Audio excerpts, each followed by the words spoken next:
This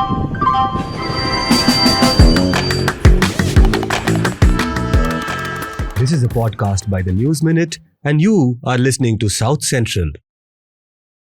Hello and welcome to South Central, a TNM podcast where we put the South at the center. I'm Dhanya Rajendran, your host, and joining me in the studio is Pooja Prasanna, my co-host and reporting head of the News Minute. Happy 12th anniversary, Dhanya. Not wedding anniversary, but Anniversary of the News Minute. So we have a very special episode. As you know, South Central is a podcast that drops every Friday. We normally discuss headlines and then we deep dive into two issues or events that happened in the south of India. But this week, we'll not be doing any of that. We have a very special episode lined up for you for our 12th anniversary. We have an array of people joining us from past TNM, present TNM, maybe even future TNM, you don't know, because we have a history of a lot of people coming back to the office after they quit. So joining us in the studio is Sudipto Mondal. Sudipto, hello. And Hello. Nandini. hey, And on your screen, you see several faces of the News Minute, past, present, future. I want to say for a change, we look like a TV channel primetime discussion. Lots of small windows. Yeah, I think we've done this one before where everybody just started shouting at the same time to show how a TV channel actually functions. Yeah, so we have got Anisha Sheth, our first ever employee of the News Minute, Harita John, who I recently described as someone like wallpaper of the office because she's been there for so long also. Harita is our Kerala bureau chief, somebody who was there, quit, came back. Priyanka Tirumurthy, who was heading our Chennai bureau for some time, for a few years in fact. Sayukta Dharmadhikari, who was heading breaking news and doing all kinds of stuff, including legal reporting. And cracking bad jokes. Very bad jokes. There's Charan Teja, who is now in Germany doing his PhD. Charan was reporting for us from Telangana and Andhra Pradesh. Bala joins us from Hyderabad. He is also, been with us for a very long time. Bala from Hyderabad. Then there's Azifa Fatima. I see Azifa is joining us from Thiruvananthapuram. She has taken over Sayukta's job and she now heads the breaking news desk. Finally, our gender head, what do we call her? Gender expert. Gender expert. Sukanya Shaji from Kochi. Thank you everyone for joining us. So the reason why we decided to bring all these people together is to just give you a glimpse of how a newsroom works. You know, we started this organization with 2 or 3 people and then we grew into a larger organization. But at the heart of it, we've always believed in reporting. So through the eyes of all these people, we will tell you what the News Minute means for us and hopefully it will mean the same for you. So first we'll begin with Anisha Sheth, who was the first ever employee of the News Minute and she's currently the Karnataka bureau chief. Anisha? Hello. I'm just happy to be back. It's been the TNM we started out with was really different. The core values of course still stay the same, but there's so many more people, so many more colleagues to work with, collaborate with, learn from, exchange ideas with also. So it's a really good place to be in. So when we first started out, we had one small room. Even for those who are now in this office, we only had one room. Then we broke the wall and we added more rooms. It was just me, Anisha, there was one more employee and an intern. So the first News Minute was an aggregator. We decided to be like Huffington Post. So the intern was there before me. So we decided to be an aggregator and that poor intern's job was she will look at headlines and we had this very different CMS. So she has to paste the headline and she has to paste the link. So if you come to the newsminute.com, you will see all the Hindu headlines, Indian Express headlines. It was like that. I was around as a peeping Tom. Yeah. Back then, Oh. I used to work just across the road at Hindustan Time, and I used to come and check on what's happening. Yeah. No, it was fun and all that. But I've said this before. Every time I'm frustrated with the world and journalism in particular, I just come here just to feel like there is still hope right from the beginning. So yeah. Okay, so now we'll go to Sayukta because Sayukta can explain to us, the News Minute has gone through several transitions, I feel. First, we started as an aggregator. Then we went to small-time ground reporting, which Harita and the others were doing. Bala, a lot of them joined. But when Sayukta came, there was a big shift. We shifted to news as a desk itself. We had this breaking news desk, right, Sayukta? Yeah. Even when I was there, joined off as a sub editor, but then later on they realized, like I realized my interest lied in breaking news. I was like, Dhanya, I used to keep prodding Dhanya, this is breaking, Dhanya, this is breaking. So then she basically said, you go sit there and manage this. So that's what happened. We started a breaking news desk, and I think we then focused on the fast news stories that are of importance not just to the southern states but to India as a whole, because everything that happens, I think, in India also somehow affects the southern states as well. So that's what we started focusing on, that okay, even when it came to what's happening in our courts, be it like even the southern courts and even the Supreme Courts, any sort of news that has an impact on India as a whole, we decided we wanted to focus on that.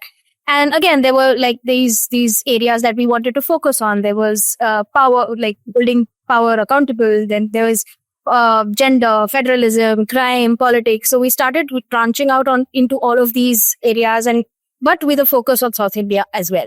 So yeah, I think that is what happened. And I think we started becoming like this very well-oiled machine that breaking news desk would be the first responders of a news item, and then if the reporters want to delve into something that the breaking news has done, if you want to take a story forward, then we would hand over to the reporter saying, hey, you should do this kind of thing. So we became a really well-oiled machine by then.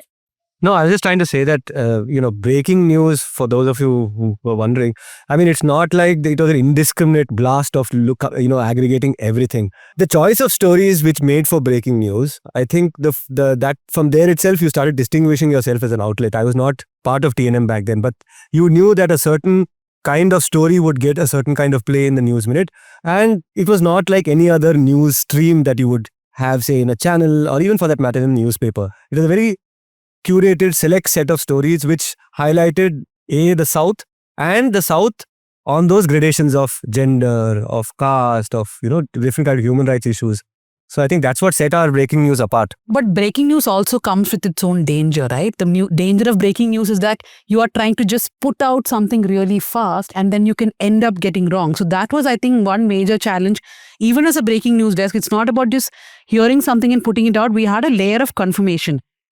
Yeah. But I think as people who are looking from outside into what was happening in News Minute, I was in TV at the time, and I know that when something would break, our colleagues, not me, but our colleagues would say anything and everything on it. That never happened. Not me. Not me. I mean, I'm known to be modest, you all know that. But that never happened, I think, here at the News Minute. And that comes from a certain level of reporting that all of you had done and brought to the table. No, so even this breaking news, we've had a transition from breaking news. And I'm just trying to explain to our listeners, So at one point, we look at breaking news as one big segment of TNM. Now, that's the time when a lot of the bigger organizations are not yet into the game properly. Like the Hindu, the Indian Express, TNI, they're all they think the newspaper is the biggest element, right? So they would save their best stories for the next day. Therefore, we are an advantage. But that has actually passed. That advantage is passed now because everybody has staff and everybody is doing more. So I'll let Azifa explain, because Azifa now looks at breaking news desk, right? So when I joined the breaking news, like we had this whole system of shifts and a lot of people in each shifts, and we would cover everything. We will put out each newspaper, each news copies and everything. Like sometimes we had to put it within minutes, right? Like I remember Saika telling, you should put it within 30 minutes. And sometimes even now I have that habit. But now I think we have moved back from that model, because we have a lot of not only news organizations, but also individuals who do it on social media. Like they put breaking news and sometimes verified, sometimes unverified. But the whole breaking news ecosystem has also changed a lot. So that's when we also started struggling a bit, like when we started changing our system around a year and a half, 2 years ago. Like this whole confusion over what news we should focus and how we should focus. And that's when we started focusing on the structure of what we are writing, right? Like what exactly do we want to write and how we want to write. And our importance always came in the way that we contextualized news copies. And that is what that we do now, because like now, as many of the regular TNM people would know, that we have reduced our news copies considerably. And instead of that, we just focus our time and energy, whatever limited time and energy we have, on longer stories like deep dives and explainers and video content. Our breaking news copies have decreased, yes. But even when we report on breaking news, we try not to be the first to report it. I think that is where a lot of errors creep in. And not being caught in the news cycle, the running news cycle where people have to constantly follow and report every small thing. It might be significant, it might not be. It kind of takes away the content and what we are trying to say. So what we are looking at is gathering the breaking news itself and looking at larger packages which add more content, more information. So this allows us to work as well.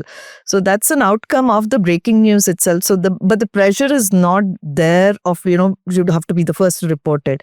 Give us a little breather, but do a better job of it and, get confirmation, get reliable information out there. It does make a difference. No, but I also want to get Sayukta in on this.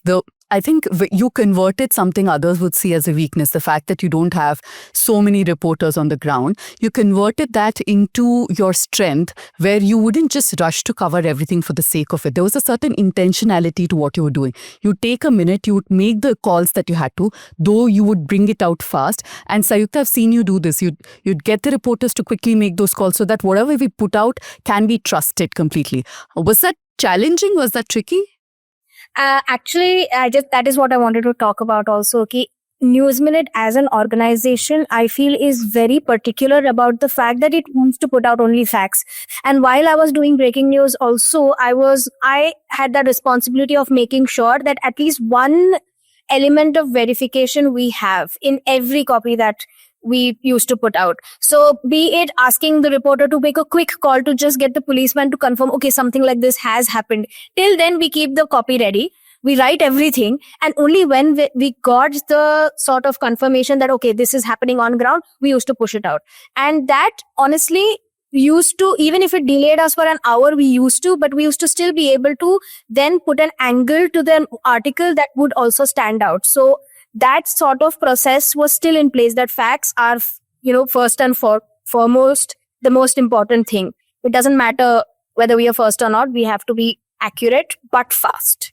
Yeah, so I think the breaking news desk apart, I think if you look at any vertical of the News Minute, whether it is video, whether it's breaking news or it's long form, it's also about holding people to account, right?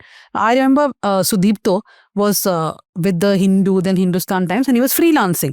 So one day, the Tejasvi Surya went to the BBMP control rooms and did this whole tamasha where he tried to single out the Muslims in that room. Everybody reported like Tejasvi Surya takes control, Tejasvi Surya blasts BBMP. Suddenly, Sudipto is like, can I go report in the night?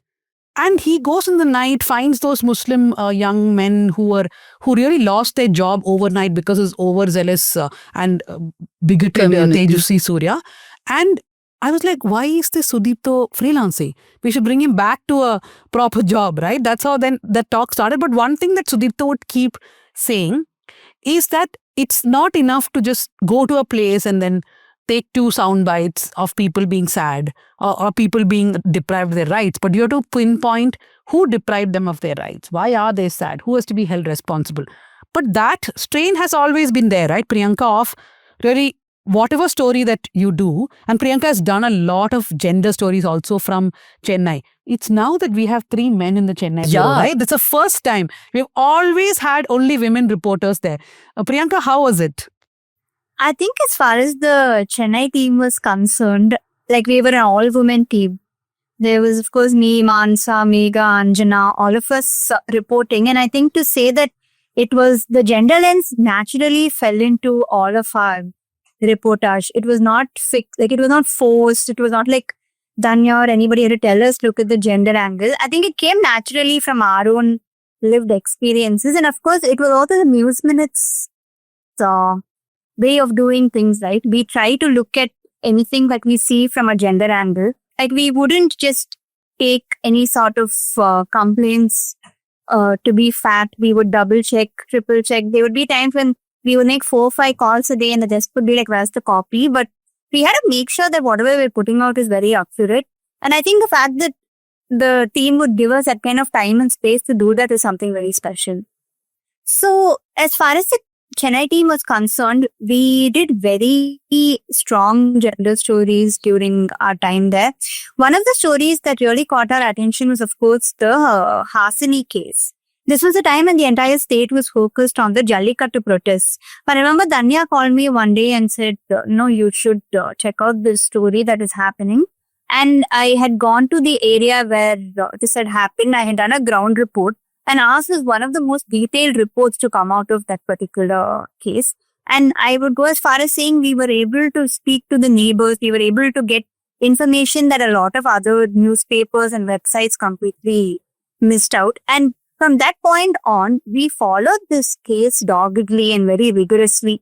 Right from Tashwan getting arrested, we then did interviews with the father. We were the first one to get an interview with Hasini's father. And then every single point of that case is something we followed, be it the Gundas Act being slapped on Tashwan. And in this particular case, we actually questioned the police. We asked, why are you slapping the Gundas Act on this man? Because that meant that he was able to apply for bail after a certain point because it didn't make sense.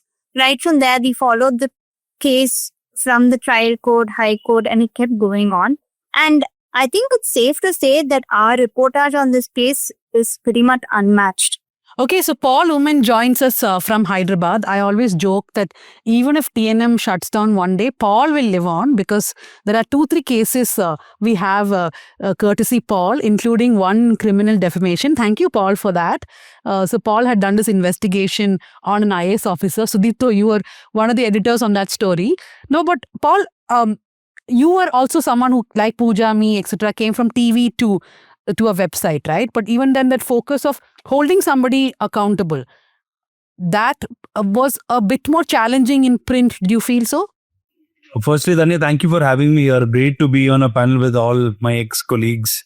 Yes, I moved from TV just like you and Pooja did, and I think it was equally difficult in TV like it was in digital, because in TV we had to get them on camera, but here we also had to, in camera, in TV, the advantage is that people break the news and then just move on. Whereas in digital, it's always there. The footprint remains. So people can always go back and check what you have done. It was only later that on social media, TV started putting out stories. So I felt it was even more difficult in digital because you had to re-verify multiple times before actually putting it out, before breaking it. So yes, it was equally difficult or even more difficult in print, Anya. Would you say this IA story was one of the most difficult in your career itself, considering how many days we had to go back and forth? It was one source who told us that this IAS officer had made a conglomerate pay for his daughter's wedding. And we had to have all the bills in place. No, not us. Yeah. They told Paul. They told Paul, correct. They told Paul. Yeah. Paul's contact told Paul that This something like happened. this is happening. And we had to go through every single bill of that wedding. He had to physically go check if this hotels where this wedding happened on that day, it was true. Then I remember he suddenly went to this house of one of the dummy companies they made. Right, Paul? That's right. It took us several weeks. And I think as editors, there were some unrealistic times where not only you, Danya, even Sudipto, all of them asked for certain documents, certain things multiple times in different ways. And I thought it was really unrealistic at that point. But, over the weeks when I actually worked over that particular story, I realized how each of it added, character to the story, and it made the story much more watertight. And then the story in itself was a learning experience for me. And I think it was only because it was News Minute that, we could put out that story, because Danya took a stand despite a lot of pressure from outside saying, don't put out that story. A lot of effort went in to ensure that we don't put it out. But finally, we did put out that story. Yes, it was one of the most difficult stories, but something that, I can proudly say that, we managed to do it as a team. No, just to add to that, there was the highest pressure meeting was with the lawyers, if you remember. No, I have to say that. So for people wondering, how do you do these stories? So story basically is the IAS officer gets the daughter married, and we are saying that the payment was done by this company MEIL through dummy companies. Now, I did not even know MEIL because I have not Googled properly. I have not got into the story at all properly. Sudipto and Raga are editing. They've given me after their first round of editing, etc. And then I'm like, this MEIL, that's a billionaire. Like, how do we go about it? So we had this call with, I think, 6 lawyers. This is the first time we are having this huge call with lawyers, and they said this, which when I told Paul that we have to go back to the source again. I think the source would have gotten a bit crazy. We have got, I mean, these are things that we can't say in the live stream, but we were under a lot of pressure not to carry that story. But we eventually did. Somebody visited the office. We can say that. Yeah, we can say that much. somebody visited the office and that somebody was not a very pleasant person. Very exciting that was. That was the best part where, there were 3-4 people in the room and different angles. We had cameras set up so that, we could actually capture that moment. And yeah, like they say, the rest is history. So, okay, Charan, but when we hold people to account, it's not just been politicians, right, for us. I mean, I think you brought to the desk, you and Bala, the sensibility of questioning when there are caste fights or, when there's violence, to how to question that too, like how to bring accountability to that kind of reporting. I think what I learned at News Minute was paying detailed attention to even minor things that usually other paper, other publication doesn't care to include in the reporting, including the language and sometimes I don't know exact word in English, but like the mahol, in the sense what is happening on the ground. Like when we enter the scene, it's like presenting the social process or visual in the text that I learned. And I think going alone with such kind of descriptions make us sound like we are kind of editorializing or theorizing the pieces, but like backing it with substantial quotes from the victims and sometimes the accused themselves and the police actually makes it standard. In one instance, like it's right in the beginning of soon after joining the News Minute, I guess I went to a village in Andhra Pradesh. It's called Jaragaparu, and that village remained as a point of politics for almost 2 years until Jagannath Reddy came into power. I think at that point of time, like it's a random thought. Instead of directly going to the so-called victim's place or visiting them, me and other reporter who is also freelancing with us at that point of time, Rahul Maganti, we managed to went to the main accused who was plotting the entire social boycott and the violence. So we managed to talk to them and they gave their side. So yeah, after talking to them, we went to the victims themselves. So we collaged the both versions, and beside that, like we also I also managed to bring some political economy, like how the lands are being held by the accused community, what kind of political and economical power they hold.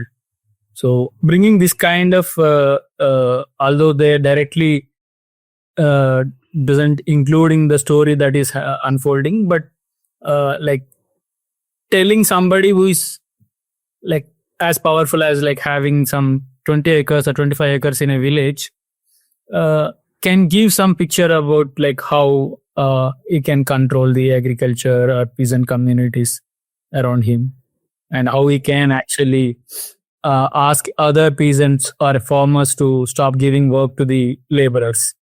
So it's kind of spotting it. Yeah, but I just want to remind everybody that Charan used to play a major fraud on us. He used to go to places and then also report on food. And he used to claim that this restaurant is very famous here, Danya, let me also write on it. Then I realized many years later, it's not a famous restaurant. Charan just went there. He just liked one dish. And he would write an entire story on that restaurant. So if you search Charan food, the News Minute also, you'll get a lot of articles. But there's still not just well-read stories. That those foods which I have tried are really popular. Like how many people have written about the Ankapur Sirne? I think after I have written the story, their sales have gone up. Swiggy, Zomato, everyone started Yeah, I putting. just want to say this: Charan, Bala, and Paul were all like travel frauds. Okay, so Paul would pitch about this strawberry farming, and I'm like, we don't do these stories, man. He said it will be a big hit. Danya, I'll go for strawberry farming, and there is a video of Paul at a strawberry farm. Then he said, I want to earn ganja. That was a serious story. He went to Andhra Pradesh, and I remember Sayukta was there at that time. There was this ganja burning. So they're burning like kilos and kilos of ganja. And we are asking Paul, are you high? Paul, are you high? He's like, no, I don't think when you burn ganja, you get high. He claimed. Okay, Bala, I'll come to you about holding people accountable. Do you have any instances to share? I mean, for me, that whole Amrita, Pranay, Maruti instance, right? Which also was very difficult for you guys. Yeah. Yeah. No, I mean, I just wanted to before so this whole Pranay incident, that was one of the major incidents which happened in Telangana at that point of time. After post Rohit Vemula, that was the biggest incident, biggest caste atrocity happening. And I remember, News Minute used to be one of the very few organizations which was very careful with its wording, and it's like how you try to write sensitively without taking any sides. Because I remember in our editorials we had a clear cut instruction that when you're saying a clash happened, you have to realize the gravity of it, because it can't be one group coming and attacking a village, or they're attacking a unarmed group and saying that and we can call it what you call a clash as between two people. So I remember how carefully we were, even before I mean later I wouldn't say many copied or whatever, but I think we were the first organizations to realize the gravity of how do you define a clash? Because earlier reports often, whenever there's a communal violence, it is always used to be written as clash, and there would be no names of either communities whoever involved. So that is one thing News Minute has been very careful about, how you present them. And the other part of it was this whole Pranay thing. Initially there was a lot of initially there was a lot of sympathy around Pranay, but as the other caste groups actually became louder in its game, trying to project that Maruti as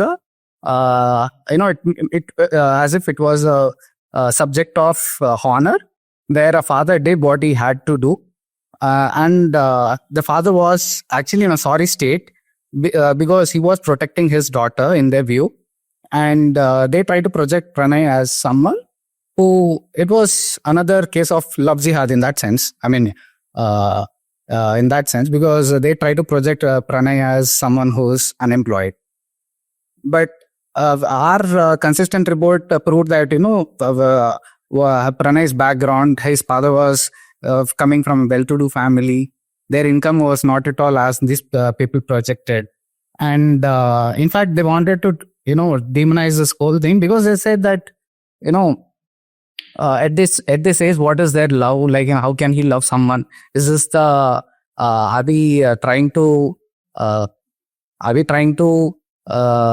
memorialize someone who died, who was killed because he loved someone? What kind of message are we sending? In fact, they formed groups because they couldn't explicitly say that, they belong to certain caste groups. They had used a banner of school parents association, because they said that Pranay had been in relationship with Amrita for since school. So they are what kind of message does this send to the society? We should ban such relationships, all that.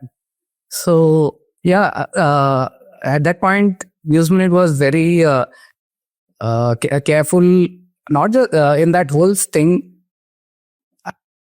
I think, yeah. So, not just that in Pranay's case, even during Rohit Vemula's issue, I remember Ram had done a lot of reporting. So, I remember reading a lot of Ram's articles, and Anusha also was there at that point. Anusha also has done, try to get his caste certificate to prove that, Rohit was indeed Dalit. And another thing to Pranay's case, I guess, I think it was we at the News Minute. I mean, I was in Miryalaguda for almost 1 week from the day of the murder to until the culprits were arrested. I think it is we who started, it is we who dismissed the wording like honor killing. And that's a major shift in the language. Yeah, because I remember, I don't know if I can take names, but yeah, TV9 did an entire coverage, reading out a lot of, initially they were against it, but later, as soon as the anger kind of died down, they started TV9 and the other organizations. In fact, when Maruti Rao committed suicide, they started reading out a letter saying that, this is what he had written for his daughter, all that. So, I mean, it is scary how like there's no consistency in how people approach, because when there was a sympathy for Pranay, they switched this side. And when they saw that, there's a sympathy from the other end, they immediately switched to the other side. Yeah, actually, caste is something which, reporting from Telangana and Andhra Pradesh, I realized that there are very few organizations that were not taking casteist lines. I just want to mention this Rohit Vemula reporting by Anusha Puppala. I specifically remember because in 2016, so till then newspapers would never, like, even if they follow up a story on Read It, they'll never mention us. First time the Telegraph mentioned the News Minute, I still vividly remember because we had actually fact-checked Smriti Irani's statement in the parliament about the medical officers, what Smriti Irani said about Rohit Vemula's time of death. And that is the first time, I think Anisha will also remember, we were so happy because the next day, the Telegraph newspaper said the News Minute reported. And we were like, wow, our story is actually... You arrived. Yeah. We arrived before, but just that somebody was quoting us, right? It just felt very good at that time. You wanted to say something, Nandini? Summarizing what Bala and Charan are saying, that caste reporting issues, all these issues come in various forms, right? We do long form, we do breaking. But one of the things we remain steady is about putting that responsibility, like we talked about earlier. We have to, who is responsible? I come from a print background. I've been here 4 years. But still, used to writing this sort where two communities clashed with each other, there was a skirmish. So there was no idea to the reader about what they're talking about, who are these communities. So whatever our copies, however big, however small, we make sure that is clearly mentioned. We mention caste. We are mentioning the caste of the person, who committing the atrocity, the person or the group. We are talking about the caste of the person who are victims. And, we don't just dismiss as like a Dalit. We are talking about who amongst the community. Because all these, ratios of the populations vary, there is a dominant community and there is a smaller community. So these things matter. So at context, right? Context, it was mentioned, the fact that we call it caste killing. It's a simple switch. We do not acknowledge the term honor killing, right? It is very important because it really talks about what it is. It can be seen as brutal because even when, we've called up during certain crimes, when we call up somebody like a cop or fronted to get information there and we ask about the caste, we specifically ask them, they're like, oh, you need to know that too. Or they'll brush it off, oh, SC madam. And then we say specifically what among them, Adu Beka. Roughly translate, you need that too. But yes, we do need that. We do put it. So the killers and No, so I remember first when we started mentioning one or two cases, then it had to become a rule, right? You can't just mention like 1 year or whatever, Reddy in one copy and then in the next copy not have. Because when sometimes a reporter couldn't find out and we could put copies without naming the caste, people will start asking, why in this copy you guys have not named the caste? So that became a rule. One of the things I feel, this is one area to my mind, as you know, for me, 2016 was the turning point in my life, my career. the way I saw journalism and the world and Indian politics. And in that context, I feel that the News Minute is the most transformed outlet in Indian media. And I do not say this just because I work here. That happened later. The reason I say this is these examples that you speak of, right? A change in language, a change in the way of seeing, a change in this simple thing of focusing on the perpetrator. I find it so... There's an atrocity that happens after the atrocity, which is that the reporter lands up in the house of the victim to find out how bad the atrocity was. And I take pride in the fact that I work in an outlet which, even before I joined, tried to start moving away from that approach and try to focus on the perpetrators. And this is not something which is common even in the so-called progressive media. So yeah, I think 2016, correct me if I'm wrong, was a big turning point in the way you approached journalism as a whole, I think, after Rohit. I think first year though I've discounted completely because I had no freaking clue what I was doing.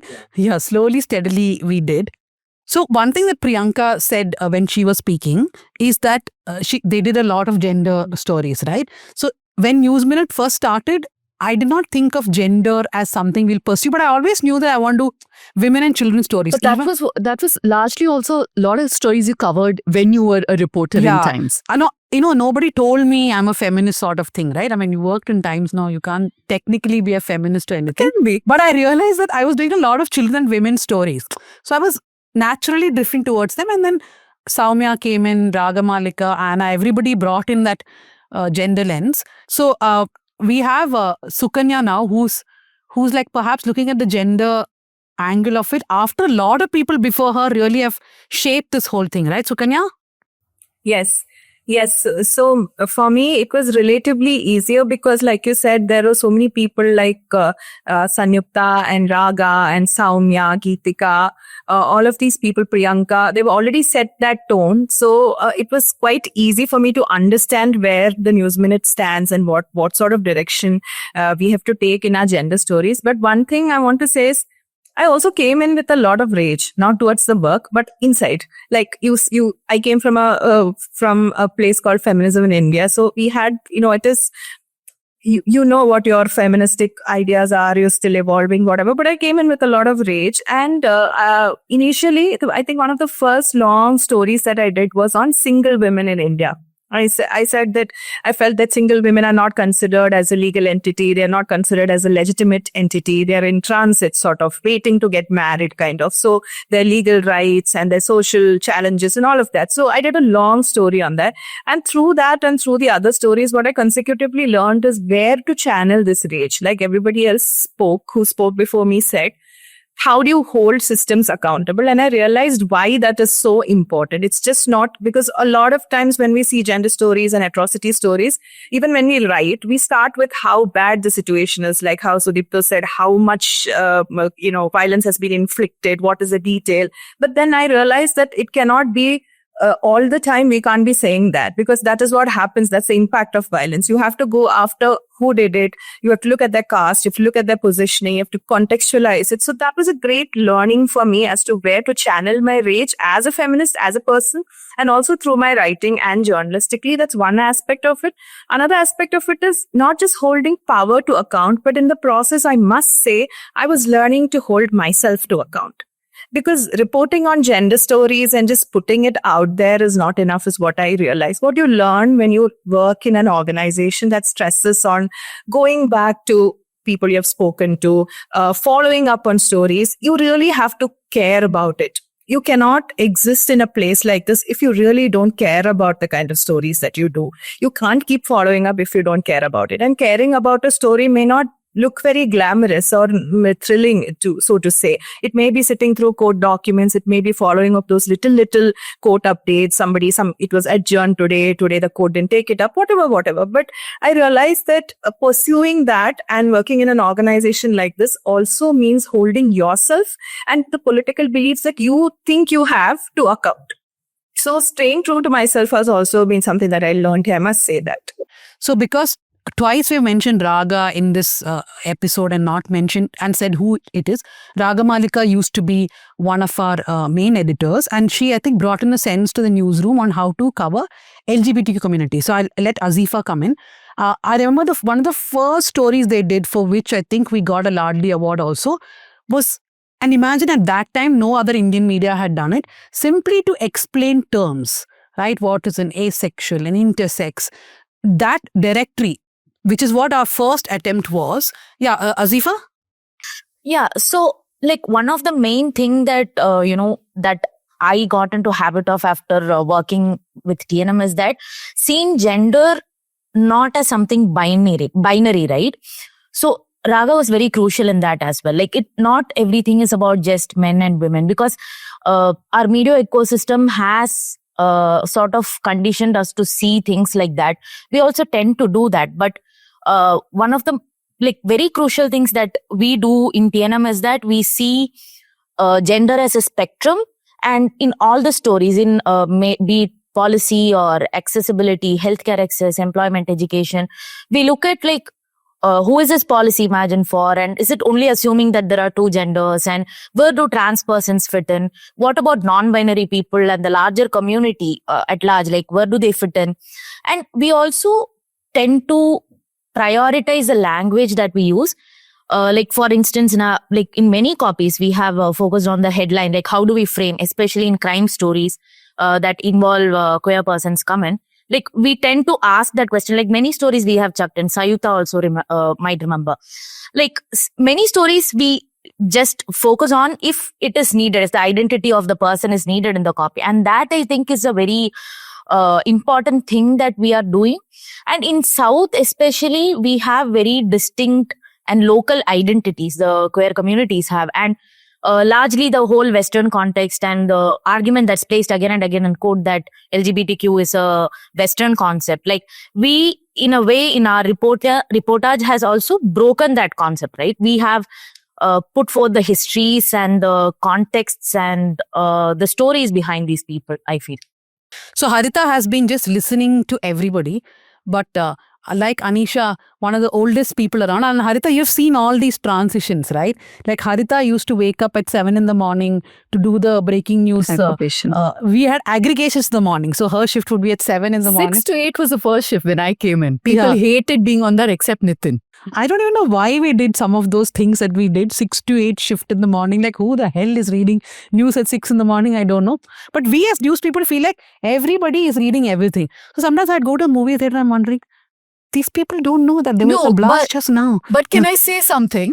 You think that, you worked in a silo, but when I was in TV, TNM links were being sent to all of us. Paul, but you're again a news person. But it was sent to us saying, you missed this. So it's not happening in vacuum. But Harita, what are your thoughts?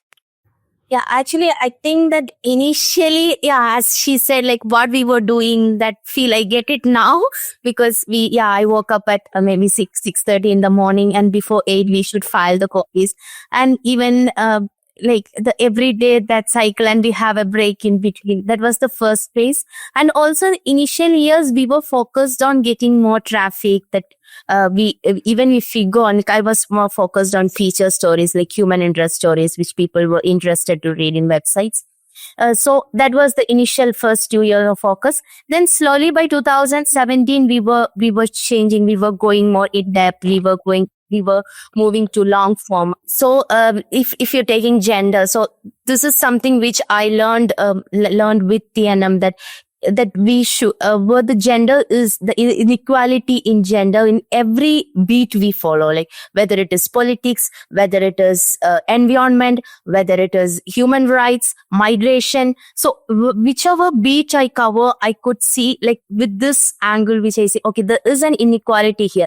The migration is hard for both men and women, but it is the women and children are affected more. The climate change, it affects all, but women are affected more. So that the slight change in angle we see, and we see it in a more gender focused way. So that is something we started focusing after a few years. This is just an example. So same way we started looking at the caste, we started looking at how the politics of South change. So initially I had this doubt that how do I cover a state which is already exposed a lot. The politics has been already exposed. There's so much happening in Karnataka, Tamil Nadu, and there's nothing happening in Kerala, that kind of. But later we realized, like, when we changed, when we moved to TNM 2.0, I realized, no, it is not like that. That the change that we can, for example, the Hindutva push, the most of the stories are from Kerala. So that is something which we learned over the years, how to look at the things in a different. Actually, yeah, there is a TNM 1.0, 2.0, 3.0. I can see lots of hands going up, but Sudipta, quickly. No, just quickly to add to what Harita was saying, I don't know, she didn't talk about it herself, but I think one of the things that stands out about Harita's work is her focus on religion. Religious fundamentalism is one part of it, but religion as such is a body of work that Harita has put together, which is, I don't think, comparable to anything else that exists over there. It's a unique body of work. Her work on Chris Sanghis, her work on Islamic fundamentalism, her work on Hindu fundamentalism, and also my favorite, where she talked about these communist villages in which untouchability is still practiced and things like that. So Harita's standout reportage, I think, is on religion. Priyanka, you have been there from TNM 1.5 onwards, I think. Were you also waking up at 6 o'clock in the morning for aggregation? Yeah, so week after week, we would get up. Poor Anna would wake up with us and be so grumpy in the morning. No. Anna deserves no sympathy because she woke up at 5 anyway. But by the time she joined, at least I had the privilege of taking it on alternative days. So one person at 7, the other person can take over the next day. But I didn't have that privilege. It's very confusing for the listeners. So basically, they're cribbing about how their life was. They had to do aggregations every day morning, and Paul just intervened and said, it was a 6-day week. These days, we only have 5-day week. So these were this. But can I just, I want to all the people cribbing. Do you know that when I came in, that 6-day week, right, Paul, you came from TV. You'd get one full day every week off. It was like I was elated, right? And at the 6 o'clock thing, I remember Sayukta would attest to this. We all had to be 1 week breaking news editor. And I'm like, okay, you can log in at 6, but you can log off at 3, 4 o'clock in the evening and no one's going to like bother you. How does this work? So it actually blew my mind. But before Priyanka, Anisha has had no such problem. Whether it's morning shift, afternoon shift, she will sleep in the afternoon. She was the only person in office who used to sleep. And I used to be shocked thinking, Anisha, your editor-in-chief is here and you're just sleeping in the afternoon. This is so totally unfair, okay, because these people are all reminiscing about structures they had problems with, okay. Harita and I worked without structure when we barely had a leave policy. None of that was there. I was doing aggregations. Remember those 4 boxes? We were actually aggregating news. Okay, so that website nobody else even remembers except maybe me and Mona. And Harita, were you doing those aggregations? No. Yeah, I was doing aggregations, and no, there was a first version of newsroom that disappeared. Before Google started doing Google News, we were trying to do that. Charan, Bala, Paul, first I'll come to Charan. You worked in a primarily women-led newsroom, right? And gender was one of the most important things. How did you guys deal with that? All 3 of you, one by one. Charan.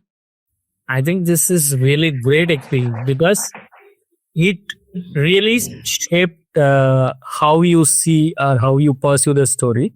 Not just pursuing the stories. I think at the individual level also, there is this. I mean, I come from University of Hyderabad.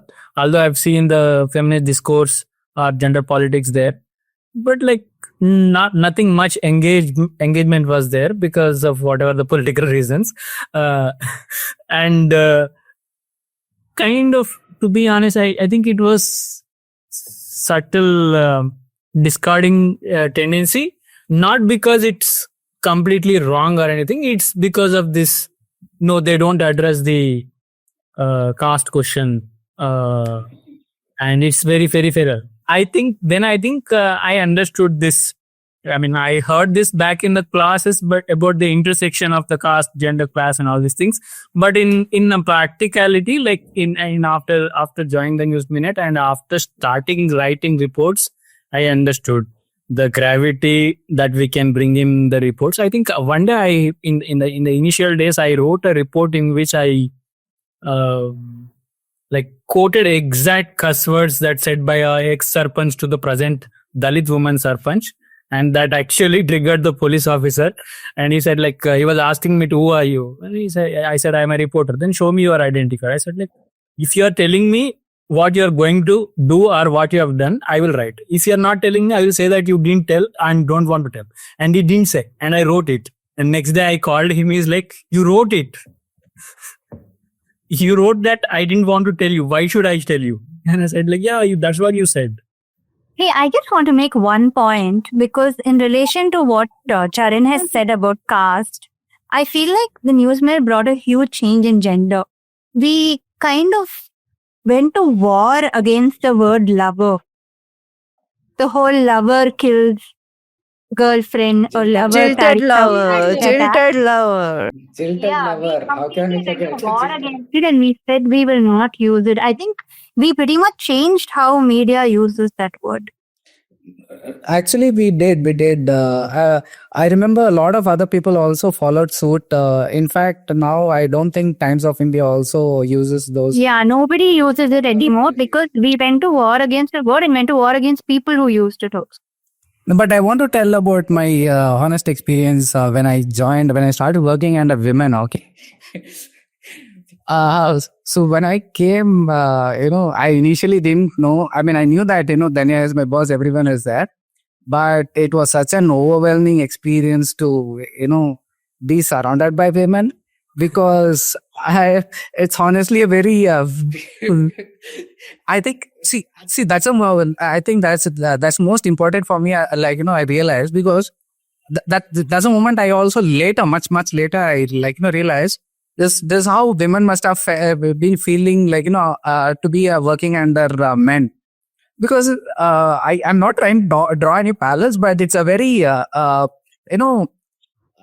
thing is, men, we crack stupid jokes, which we can't crack amongst you people, right? So that was a very, very difficult experience. And later, I mean, I come from the university, so I was okay. I thought maybe I would, I have some ideas to share. I think I can, say that, okay, this is how we could report. This is how we could report. But initially, I thought I got a good experience about why I think there should be gender justice. I have so many This is questions. like our dog's argument. No. Bala's big loss is he couldn't crack jokes, but it never stopped us from cracking jokes. Is Paul there? Because I want to ask him. He came from a predominantly, male editor newsroom. Not just male, a very masculine kind of journalism. Yeah. So I want to know Paul's experience, because I realized that Paul, I think, was one of the first semi-senior people, males, who applied to the newsroom. We'd only get freshers like Charan and Bala fresh out of the university, or we'll get somebody with 1 or 2 years experience. Paul had 4 or 5. That was major, because no men with 4 or 5 experience would apply to the Newsminute. Paul? Yeah, that's right. I had around 5 years experience in total. For me also, it was a very overwhelming experience. I've always worked with women bosses, and I think they're the best. Be it News9 or Times Now, Navika was there, then Danya. Even today, my boss is a woman, and I think they're great at what they do. And about the newsroom experience, I think to be part of a newsroom with so many strong, confident, opinionated women, that was the real experience. Because often I felt I don't have an opinion about so many things. And I thought that's okay, because, there are so many people with opinion around. It gives you all the more, you're like a sponge. You can absorb all that's around, what people are talking. There's so much more to absorb when you don't have an opinion. So there are times when it's okay to not have an opinion. And I think with so many strong, confident people, opinionated people around, that in itself was an experience for me. We also tried to do, I think, when COVID hit, and all of us, Paul and I had just joined, and we tried to do this video pivot. And I must say, what a disaster that was. We used to do these daily bulletins in the evening. We're trying Twitter. I am so technologically challenged. And people are constantly saying, turn the camera, start this. No, but I think Priyanka and Paul also brought that video pivot for us. Yeah, right? yeah, I'm Because saying they the three came of in. us did that. It was called Danya used to call it some nonsensical PPPs, go do videos or something like that. But was that different from how you did video on TV, Paul? Yeah, I'm also from Times now. So I came with a video focus. So yeah, I think we started with full Josh, but then finally it just turned out into some kind of rant that we were doing into the phone and just holding it at odd angles. We had no help because it was COVID. And Paul and I would fight every day about who will not do it. Paul being like, today you do. I was like, no, you do. And then both of us will ask Pooja to do. This is pretty much the conversation we would have on the PTP group every day. But I think we're like a Times Now rehabilitation center because there is Pooja, there is Danya, there is Priyanka, there is Paul, there is Sayukta. There's Shabir. TNM is what? Times Now Marxist. No. Yes, my joke. Please can I come in? Because that is, I think, that is one joke I have cracked that has made Dhanya definitely laugh out loud. Because really it is a Times Now rehabilitation center. It's me, Priyanka, Paul, so many people. What was left of Times Now? Times Now Marxist. We all laughed at because we had the Times Now training. No comments. I just want to say that I don't think the video pivot happened at that time. I think it happened in 2018 or something only. When we always had Delve, I feel, where we used to do long form videos. We just started experimenting with these short forms later on. No, I think we did have videos right from the beginning, even in 2016 when Jayalalitha was dying, when Shashikala was coming to power. In fact, we used to get a lot of our audiences because of our videos from Tamil Nadu. But we had Akriti who was leading our video team with Jasim, Nikhil, etc. But we didn't have the resources to give them. As in, to even buy a good graphic suit, stuff like that. We didn't have a good studio. That's where our subscribers really came in. When we made the pivot to a subscription, we could tell people, look, we want to create a studio. Please give us money for that. So thank you all for, allowing us to have the studio here. Now, I have to wrap up also. I had to quickly touch upon, we spoke about gender and holding to power. But the reason the News Minute became popular from the beginning is not because any of this. It was just that we put lens on Southern India. Right? In fact, I remember Harita used to write so many feature stories. One of her most viral features was about this couple from Kerala, Mohan and Vijaya, old couple. They had been to some 80 countries by the time Harita interviewed them. And then people donated money and we could send them to America or one of those countries. I can't remember. Then Harita's other stories about a god who used to eat only munch chocolate. Yeah. So, but with all those stories, we continuously put the focus on the South, right? I mean, I'm saying the lighter stories plus the more focused one. Anisha, you want to jump in here about how we brought the South focus a lot? Yeah, I mean, remember, I don't remember who did this story, that story on United States of South India, the trolling we got for that, my God. So yeah, I mean, that was an idea, I think, that was floated possibly for the first time. I mean, we have no way to be sure. But it was an idea whose time had probably come. And it has just built, a South Indian lens, I suppose, in that sense, after that. And consistently it's been done, right? One of the things I like best about the work that we do is the cultural focus that we have, right? Because, for example, and there was no other place that possibly could have let me do this story. It's also this is also one of my personal favorite stories where in coastal Karnataka at least, Deepavali is not about Rama, Sita, Ayodhya, etc. It is about something else entirely different. And it just gets, co-opted into this entire, narrative about Deepavali, that dominant narrative that exists, right?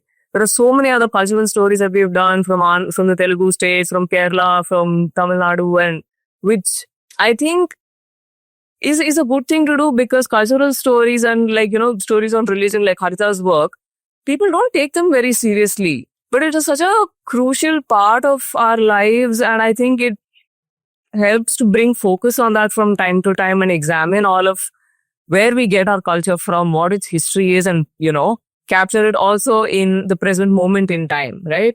On the point of covering South, there are multiple ways, right? Like what everybody mentioned. For me, what is striking is when I came in here, hate was normalized to a large extent in other parts of the country, not so much in the South up until then. And I vividly remember just before I joined, in fact, one of the biggest fights I'd had in my previous organization is Tablighi Jamaat was being hunted down as people who are spreading COVID. And I had gotten, and Karnataka had become a hub for that, is what everybody was saying. And I'd gotten the then Home Minister Basavaraj Bommai to admit on video that they had absolutely no basis for saying this. Very candidly, he said it, and it didn't get the kind of play that it should have. And I had a huge showdown saying, but they said, what is the big deal? I mean, they said they spread communal lies and they moved on like it was nothing. Then when we came here, a whole series of things, it coincided with the time when this guy also became the chief minister. And, there was a riot in Shimoga. Entire country's media descended there. A Bajrang Dal young chap was killed, and then in retaliation, they'd all gone berserk and attacked Muslims. Now, they had given so much of time and coverage to the Hindu processions asking for justice that they completely didn't even go into those lanes where Muslims were targeted. You just had to go like 100 meters and see the kind of atrocities that were meted out. Nobody did that because nobody cared about it. We did that. We had visuals of Muslims' homes attacked. People actually came and spoke about how they were attacked, and that's all it took. Actually, the police went there the next day and they got compensation. Not that it means much, but it did happen. No, but I'm talking about focusing on South India as such, right? Because a lot of news is very Delhi-centric, it's very Bombay-centric. So we put a lens on South India, I'm saying. And federalism became one of our biggest topics. No, the South India focus coming from a newspaper, let me kind of set it in context. So why is it, for example, that you have some ancient publications headquartered in the South, and yet South is on the leeward side of news? And quite practically, it boils down to Southern newspapers not taking Southern news seriously. And for example, putting news from the South in some state page, in some district page, in some city page. So you would have, let's say there is, for example, a lynching that happens in Uttar Pradesh. It will come in the front page, all edition of the Hindu. There's a lynching that's happening in Mangalore that will appear only in the district pages. Right? That's how I think legacy newspapers in the South have actually undermined the South. The Indian Express is a Southern newspaper. Deccan Herald is a Southern newspaper. But that's all changed now, I think. It has changed, and I do believe that change has literally been forced upon them. No, but federalism, Dhanya, is such an important part of it, because I mean, we keep hearing in journalism, follow the money, follow the funds. And that's true for federalism. But it's not a problem of just the South, right? We have created a template. When I say we, I mean the South, that is applicable to a Bengal, that is applicable to a Maharashtra. It's about, when we say India is a union of states, where are we emphasizing, on the union part or the states part? So I think that's what the focus does. And as an extension of this sentiment, I think that is the sentiment which took us to Manipur. That is the sentiment which took us to other parts of India, which are not exactly technically South. From the very beginning, even if people did not appreciate a lot of things that we did, they always saw us as a ground reporting, that we were doing ground reports, right? So Harita, if you can chip in, even Charan, Anisha, about ground reporting, how that's been so important for us. That's for something wanted to this ground reporting. So we actually pitched in the correct time. For example, we'll take this Hindutva South Push series.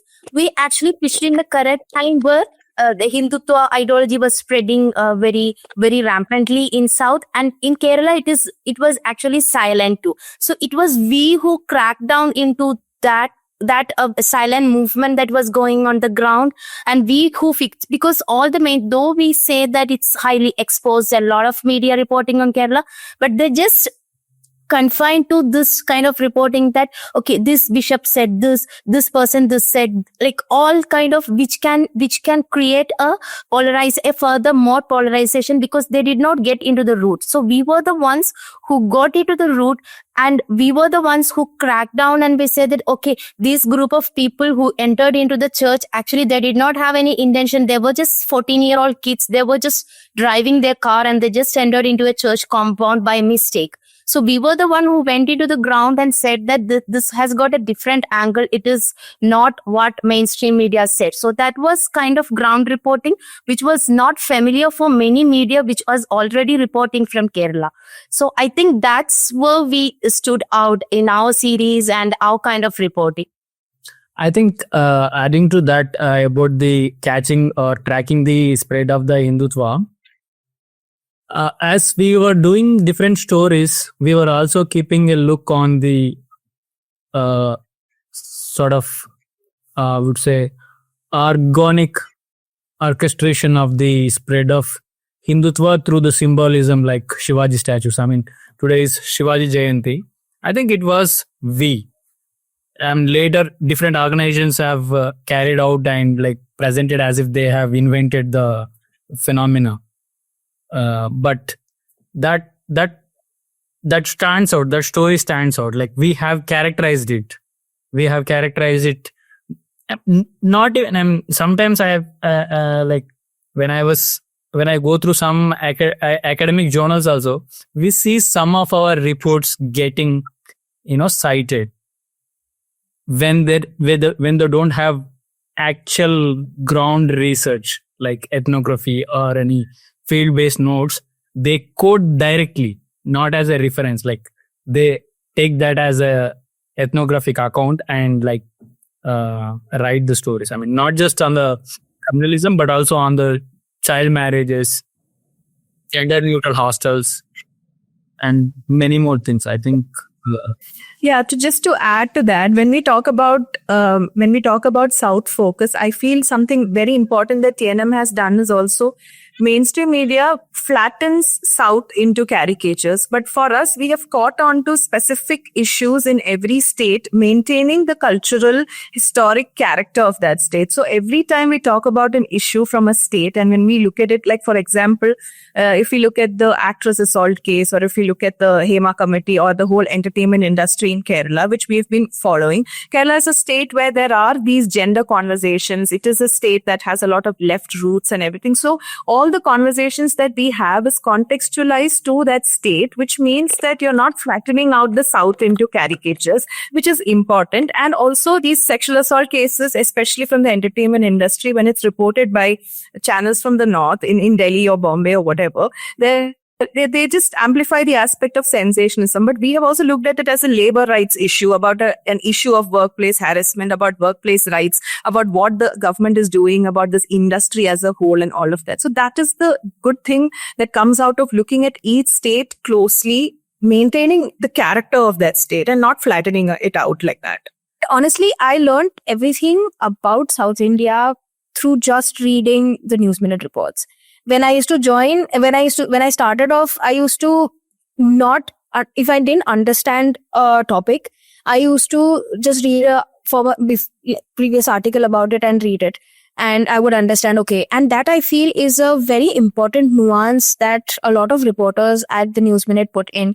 Even if they are reporting on legal stories, even if they are doing breaking news, even if they are doing very hyper local stories, there'll always be an element of why you should know this. Why does this matter to you? And I think that is an important aspect to add, because we can't assume that everybody knows everything. Sayukta, you don't remember the notice that I used to put up in office? I made every bureau take a printout of that notice.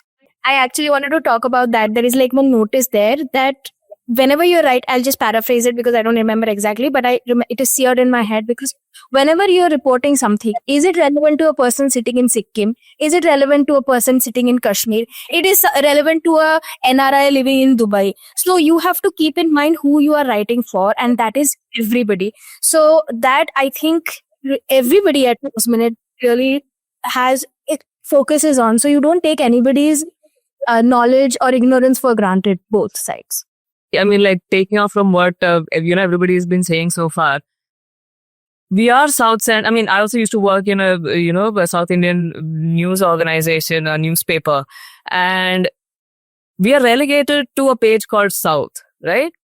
The national page is automatically North Indian, right? So we are side characters in our own stories, and that is, well, we also internalize it, right? When you work in that overwhelming atmosphere, you also learn to put yourself as, oh no, we are only relevant as the side characters, right? National news is something that happens in Delhi or a Punjab or a Bombay, right? We are not important enough to ourselves, right? And that is something I think changed with TNM, because we are like, okay, we're going to tell our own stories, right? And we'll do them well with everything that we know about the place and the people that we live with, right? So yeah, that's that. No, so I just want to just quickly say about ground reporting, which I believe is the most important part of journalism. See, my complaint to Sudipto is, when I took him here, he was doing the ground reporting. Now he goes only once a year, but with so much difficulty, right? You know, living in, though we do have people paying for some of the, some of the stories, it's very difficult for our ground reporters. Like if Paul was there, maybe he could have explained. Like in times now, we would just take a flight, go somewhere, live in good hotels, stay back for 5-6 days, even if the story is not working out. That's a luxury which all these reporters unfortunately do not have, because, everything means more payment, right? You stay one more day, meaning you have to pay for the hotel, you have to pay. And at TNM, everybody finds a friend, an uncle or aunt to stay with. Like Harita, I think, went to Chhattisgarh and got some weird disease and came back. She went to Manipur and she was staying in weird She went to place. Jharkhand, by the way. Yeah, she went to Jharkhand, yeah. My Madurai story is, the cab was, not the cab, whatever, the car was given by one of our readers, and he offered to also give me a room. No, but I'm just saying that though all the difficulties, I'm just thankful to all the reporters. Like Nandini, Anisha and Shivani were always going to Mandya and Hassan for the reporting on Prajwal Revanna. And so many times they'll just drive because they know that it's an extra amount if they have to ask for the car also, right? Political environment in the country, ground reporting is our biggest act of resistance. When everybody is trying to thrust a narrative sitting somewhere else, an agenda, you just have to go to the ground, which is actually basics of journalism. By doing that, I feel that we're resisting, and that's what everyone's And how trying to do. dangerous it is for a News Minute reporter to go to the ground, once again, to reiterate this point. If you are in with one of those big ID cards of a recognizable outlet, of a national outlet, like, 150. I have been beaten up even when I had that ID card, so no thanks. No, but that's because you are with Times now. No, Republic. boss. She was beaten up very badly that day. Not just What one. I'm saying is that we have experienced the power of that big ID card, though you might have on occasion been beaten up. Of course, in the Hindu also once or twice have been beaten up and all that. But nevertheless, that big ID card makes a difference. Of course. In the News Minute, when you land up at a police station and say you're the News They're Minute. like, what News Minute? What News Minute? Right? And from there to build a story. Because quite often I've experienced as a journalist from a big outlet, the outlet itself makes the mouths open. Opens the doors for Opens you, doors then on you figure it themselves. out. Yeah. Yeah, that is very true. Whenever I have a problem, I used to like put the DP with Danya when I go to fields. So if somebody asks me, police or anybody, like they used to doubt, like, if you are you a reporter? Like when I say I'm a reporter, I went to Sangareddy. They said, like, I was in a college ground. They thought I am also one of those boys who was playing cricket there. And then I said, like, no, I work with the News Minute. Then there was some senior reporter, oh, you work with the News Minute. And then he's like, I showed the photo. Then he believed. So in the police stations also, I used to show that. Just flattery. I think a lot of people will testify to this. So for a long time, and I suppose even today, Dhanya Rajendran is a bigger brand than News Minute quite often, right? So rather than say I'm from News Minute, if you say I am from Dhanya Rajendran, doors will open. How many reporters have not experienced this? Tell me. Okay, I am from Dhanya Rajendran means, yes, we know Dhanya madam. Hey, on this, by the way, sorry. People need to know the secret that when somebody is not picking your call and you've called for days on end, she has a number saved as God knows what. And they'll pick in one go and she'll be like, you said you didn't, the person didn't pick for 2 days, 3 days, and you feel like, oh shit, I'm not lying here, see my call logs. It is just good karma, as No, they you're call the it. head of an underworld organization. I have a conspiracy She is the head of an theory. underworld cartel. Either that or her number is saved as Amit Shah on Truecaller. Yesterday, one of the reporters from Hyderabad, Anjana, told me, can I save my number as Dhanya Rajendran Truecaller? Okay, so I want to bring in Yana. Yana has been patiently waiting. Yes, youngest Yana, reporter right now. no, but Yana is part of the product and revenue team. And I brought Yana in last because, see, all of us spoke about how we have moved through our journalism, right? Whether it's breaking news, whether it's putting South in perspective or gender. But nothing is possible unless the newsroom has money to run. And for a long time, we were very dependent on advertisements. But after we patched up with News Laundry, we became more subscription centric. It's not like we don't have any ads at all. We do have some. We work with some hospitals at times, but we are largely subscription driven. And every time we tell you take a subscription, it's not like just a passing word. We really mean it, because only then can we go on doing. Yana, tell us why.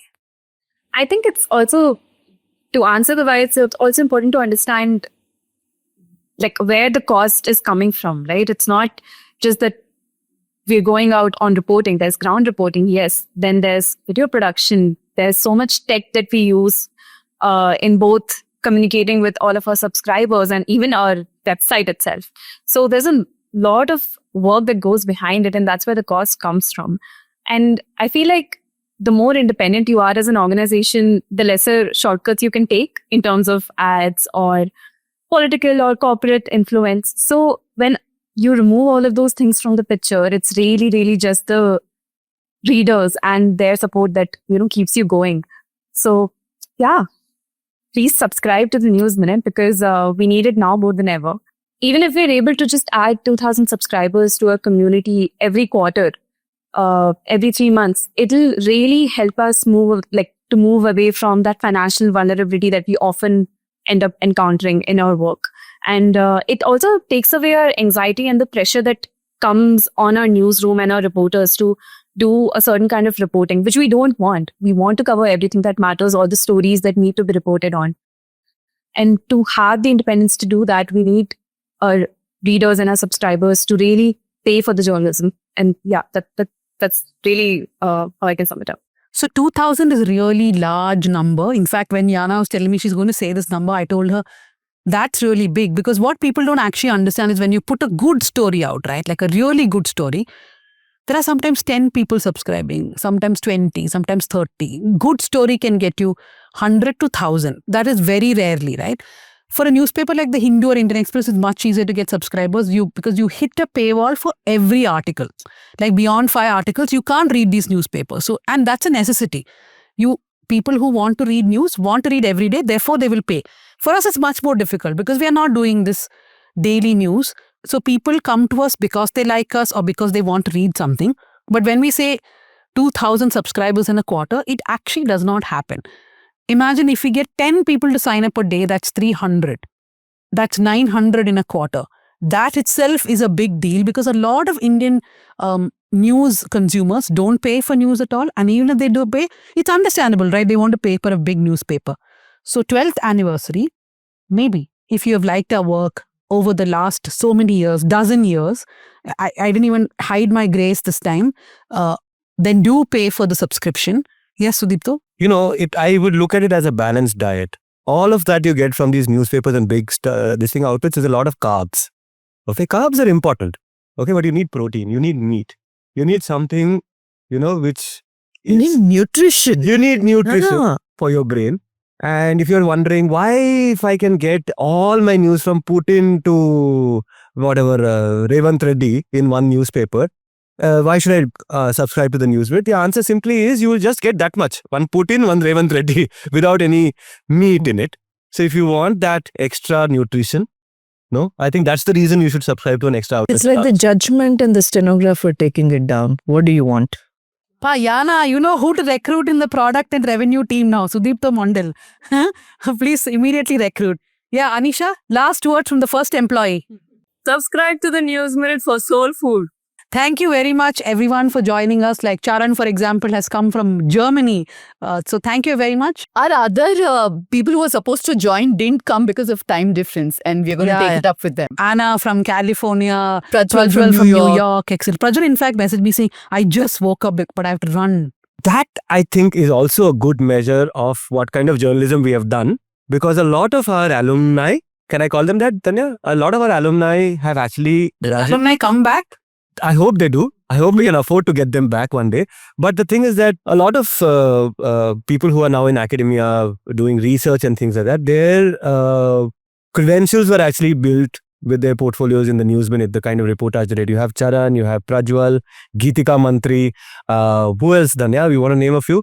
In academy, I don't know, Shiba is there. Megha Warrior. Megha, yeah. Yeah. So many. Their applications were taken seriously because of their portfolio in the News Minute, which was outstanding. But I just have to say this. I know Dhanya doesn't want us to praise, but this is a community, right? You don't see this happening where people have quit 7, 8, 9 years ago, gone on doing different things in their lives, but they keep. And by the time this episode is live, I think Dhanya would have received this video that we've put together over the last few weeks of ex-employees coming and talking so warmly.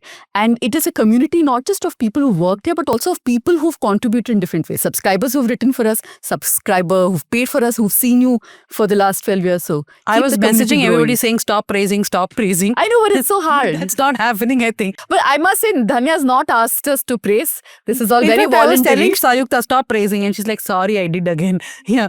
Okay. Anyways, thank you very much, everyone. Thank you to my producer, Bhuvan Malik, who's going to have a hard time, no sleep today because he has to edit this in the night and make sure it goes tomorrow. Ajay, my production assistant. Sukanya, who will also have to write all the socials tomorrow. Yana and Jasim Ali, the editor of South Central. Keep listening, keep watching. And Sudipto, your show's coming back in the first week of March. Are we announcing it already? Yes. Okay. That's another. Yeah, you belled the cat now.